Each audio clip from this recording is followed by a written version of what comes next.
I know guys কি আমি video ছাড়তে অনেকটাই লেট করেছি, কিন্তু কি করব বলো, আমার কাছে না অনেক ভিডিও পেন্ডিং ছিল, তো সেইগুলো আগে পোস্ট করতে হয়েছে। তো যাই হোক গাইস, এটা হচ্ছে আমার 2025 এর ফার্স্ট ট্রিপ, আর আমরা তো যাচ্ছি মেঘালয়, আর এটা ধরে তো আমার সেকেন্ড ফ্লাইট এক্সপিরিয়েন্স হতে চলেছে। তো আমি তো এই দিনটার জন্য খুব খুব খুব এক্সাইটেড ছিলাম, কারণ বুঝতেই পারছো ট্রিপ বলে একটা কথা, ট্রিপ মানে তো এক্সাইটমেন্ট হবেই। আর তোমাদের সাথে তো বকবক করতে করতে আমাদের প্লেন এখানে টেক অফও করে গেছে, আর এখানে তো আমার দিদি একদম ভয়েস শেষ। তো তারপর তো আমি আর কোনো ভিডিও ক্লিপই নিতে পারিনি, কারণ আমার ফোনের ব্যাটারি ডাউন হয়ে গেছিল। আর দেখো গুয়াহাটি এয়ারপোর্টটা ঠিক কতটা সুন্দর। এবার তোমরা ভাবতে পারো যে আমার ফোন ডেড হয়ে যাওয়ার পরেও আমি ভিডিও ক্লিপগুলো কি করে নিলাম। তো বলি, আমার দিদি ওর ব্লগের জন্য যে ভিডিও ক্লিপগুলো নিয়েছে সেখান থেকে চুরি করা বলতে পারো। আর এই ট্রাভেলার গাড়িটাই তো আমাদের আগামী 6 দিনের বাহন। আর আমরা যখন গুয়াহাটি পৌঁছেছিলাম তখন অলমোস্ট 4টে 4:30 মতো বাজে, সেই জন্যই আমরা সবার ফার্স্ট আগে লাঞ্চ করে নিয়েছিলাম। তারপর তো না আমি ঘুমিয়ে ঘুমিয়ে জার্নিটাকে এনজয় করছিলাম।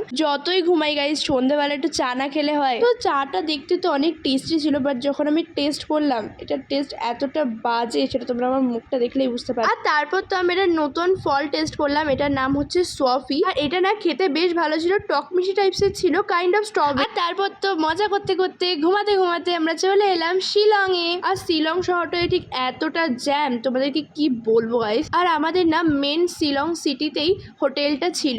আমাদের না শিলং পৌঁছতে অনেকটাই রাত হয়ে গেছিল, আর এখানে না মানে কাইন্ড অফ 10:30 থেকে 11টার মধ্যে এরা সবাই না ঘুমিয়ে পড়ে, আর অনেক ভোরে এরা ওঠে। তো যাই হোক, চেক ইন করে ফ্রেশ হয়ে আমরা চলে এসেছিলাম ডিনার করতে। আর আমাদের ডিনার করতে অনেকটাই রাত হয়ে গেছিল। তো ডিনার করে না আমরা সবাই নেক্সট দিনের প্ল্যানিং করছিলাম। তো আরও অনেক ইন্টারেস্টিং ভিডিও আসতে চলেছে, তো তার জন্য আমার চ্যানেলটা সাবস্ক্রাইব করে নাও। বাই।